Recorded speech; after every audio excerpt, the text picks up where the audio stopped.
नमस्कार किसान भाइयों। मेरा नाम डॉक्टर रविंद्र बिडासरा और मैं आपके अपने चैनल रविंद्र बिडासरा के साथ अभी आपके साथ एक वीडियो डाल रहे हैं जिसमें कॉटन की बिजाई को लेकर अभी बीज के प्रति किसानों का एक सस्पेंस बना हुआ है कि हम कौन सा बीज लगाएं। अपनी ज़मीन और मिट्टी के हिसाब से बीज का सिलेक्शन जो है वो करना बहुत ज़रूरी है। तो किसान भाइयों, इसमें काफ़ी वैरायटियाँ हैं। जैसे कुछ वैरायटियाँ मध्यम से हल्की ज़मीन के लिए हैं, कुछ वैरायटियाँ जो है वो मीडियम से भारी ज़मीन के लिए हैं। तो बीज का चुनाव जो है वो अपना प्रथम कार्य है। अगर बीज का चुनाव सही होगा तो उसकी पैदावार जो है वो अच्छी आपके खेत में आएगी। तो किसान भाइयों, सबसे पहले मैं आपको बताना चाहूँगा कि बीज का चुनाव जो है वो मध्यम से हल्की ज़मीन में कुछ 8 से 10 वैरायटियाँ हैं, जिसका नाम मैं आपको एक एक बताता हूँ। कंपनी वाइज वैरायटी का नाम बताऊँगा। तो जैसे कि मध्यम से हल्की ज़मीन में काफ़ी वैरायटी हैं, जिसमें अजीत 945 को आप अपने खेत में लगा सकते हैं। और दूसरा है राशि की 2-3 वैरायटी हैं, जैसे 776 है, 951 जो नया हाइब्रिड आया है, एक 650 है, एक वैरायटी है सायाजी कंपनी की 4014, वो भी अच्छी वैरायटी है। उसके बाद अगर बात करें सुपर सीड की, तो कथा की नाम से जो वैरायटी आती है वो भी अच्छी वैरायटी है। उसके बाद अगर बात करें हम तो निजीवुड की सिम वैरायटी जो है वो भी आपकी चुनाव कर सकते हैं। इसमें यूएस एग्रीसीड की अगर बात करें तो यूएस 51 और यूएस 91 जो दो वैरायटियाँ हैं, ये मध्यम से हल्की ज़मीन में अच्छी पैदावार देने वाली वैरायटी हैं। उसके अलावा कृषि धन का विख्यात है डॉक्टर सीड कंपनी का 1656 है।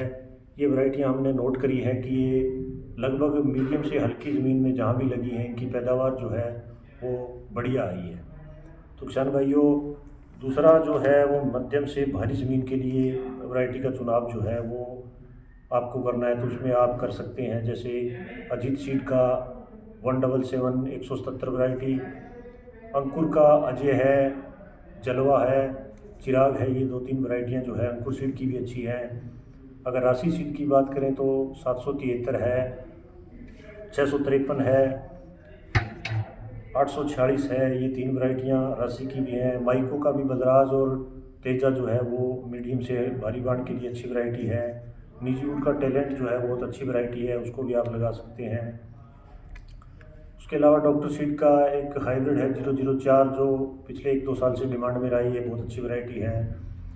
टाटा कंपनी का अगर बात करें तो टाटा का दिग्गज और परावीर जो है वो अच्छी डिमांड में है। तो ये दोनों वैरायटी जो है मीडियम से भारी बाण में अच्छी पैदावार देने वाली वैरायटी है। उसके बाद अगर बात करें तो यूएस एग्रीसीड का तो यूएस 71 जो वैरायटी है वो एक अच्छी वैरायटी है, जिसको आप मध्यम से भारी बाण में लगाकर अच्छी पैदावार पा सकते हैं। तो किसान भाइयों, अगर मीडियम से हल्के बाण की वैरायटी अगर मीडियम से भारी बाण में लगती है तो उसकी उतनी पैदावार नहीं आ पाती जितनी कि मीडियम से भारी बाणों की वैरायटी जो है वो मीडियम से भारी बाण में लगे।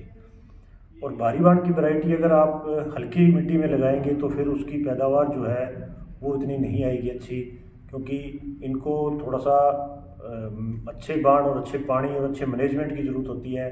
तो बाकी सब आप कर लेते हैं, लेकिन अगर हल्की ज़मीन है, वहाँ पानी की कमी है, तो ये वैरायटियाँ जो है इनमें पैदावार क्षमता ज़्यादा है, तो वहाँ पर ये परफॉर्म करना थोड़ा सा इनके लिए मुश्किल हो जाता है।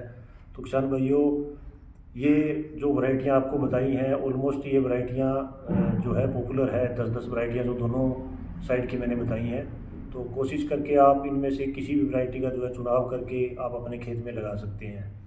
और अगर दूसरा मैं अगर जाऊँगा तो काफ़ी बार हमने देखा है कि किसान भाई जो है वो पिछले साल जो बीज आपने लगाया है, अगर आपने वैसे लगाया है कि ठीक है अभी मैं अपनी ज़मीन के हिसाब से मेरे ये वैरायटी अच्छी रही है, तो देखो ये अपना अपना तजुर्बा है। इनके अलावा भी हो सकता है कि कोई वैरायटी ऐसी हो जो आपके खेत में अच्छी हुई हो, लेकिन मैंने उसको नहीं बताया, तो आप उसको भी लगा सकते हैं। लेकिन पॉपुलरिटी में ज़्यादा मेन जो बिक रहा है कॉटन, उसमें मैं आपको बताना चाहूँगा कि ये वैरायटियाँ जो है अच्छा है। इसमें एक वैरायटी शायद मेरे नॉलेज में और आ रही है कि एक वैरायटी जो है प्रभात सीड की, प्रभात गोल्ड जो है वो मीडियम से बाण की वैरायटी है, उसको भी आप लगा सकते हैं। उसकी भी पैदावार जो है बहुत बढ़िया है। तो किसान भाइयों, अभी ये जो वैरायटियाँ आपको बताई हैं, इनमें से आप किसी भी वैरायटी का चुनाव करके अपने खेत में लगा सकते हैं। अब ये बीज कहाँ लेना है, कैसे लेना है, कहाँ से लेना है, तो ये भी सस्पेंस मैं आपको बता देता हूँ कि बीज हमेशा एक लाइसेंसधारी जो बीज बेचने की जिसको परमिशन होती है, कोशिश करके आप उसी से अपना बीज जो है वो लें और पक्का बिल लेकर आप बीज बोएं। क्योंकि आजकल हमने देखा है कि कुछ ओपीवी वैरायटियाँ जैसे गुजरात सीड का बीज जो है वो बिक रहा है, तो जिस चीज़ को हमने देखा नहीं, जो हमारे सूटेबल ज़मीन के पानी या मौसम के हिसाब से सही है, उसको नहीं देखा, तो उसको अपने खेत में चूज़ करना थोड़ा सा मुश्किल है। हो सकता है कि उसकी पैदावार अच्छी भी आ जाए, लेकिन अगर उसकी पैदावार अच्छी नहीं आती तो वहाँ से आपको कोई एम्प्लॉई जो है वो सर्विस नहीं दे पाएगा। ये वैरायटियाँ आप लगाते हैं तो इस कंपनियों के किसी भी अधिकारी को आप बुला के दिखा सकते हैं, अगर आपको कहीं भी इस वैरायटी के संबंधित कोई चैलेंज आ रहा है तो ये वैरायटियाँ जो है इनमें काफ़ी वैरायटियाँ ऐसी हैं जो पिछले साल भी बहुत अच्छी रही हैं। तो आप कोशिश करें कि जो वैरायटी आपके खेत में अच्छी हुई है, सबसे पहले आप अपने खेत में वही वैरायटी लगाएं। दूसरा, अगर आपके खेत में कोई वैरायटी अच्छी नहीं हुई है और अगर आपके कोई पड़ोसी या गांव में किसी के कोई वैरायटी अच्छी हुई है तो उस वैरायटी को भी आप अपने खेत में लगा सकते हैं।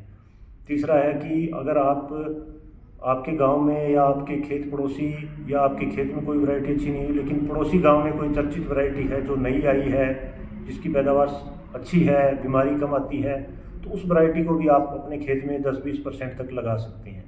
तो कुल मिला के मेरा कहना यही है कि आप 3 या 4 हाइब्रिड जो है अपने खेत में लगाएं, ना कि एक वैरायटी पे जाएं। तो किसान भाइयों, बीज संबंधित जो आज मैंने आपको बताया है, इसके अलावा भी आप कोई वैरायटी चूज़ करना चाहते हैं तो कर सकते हैं, लेकिन ये जो वैरायटियाँ बताई गई हैं ये मेनली वैरायटियाँ जो हमारे एरिया में चल रही है उस हिसाब से मैंने बताई है। तो आप इनमें से किसी भी वैरायटी को चूज़ करके अपने खेत में लगा सकते हैं, अच्छी पैदावार पा सकते हैं। धन्यवाद।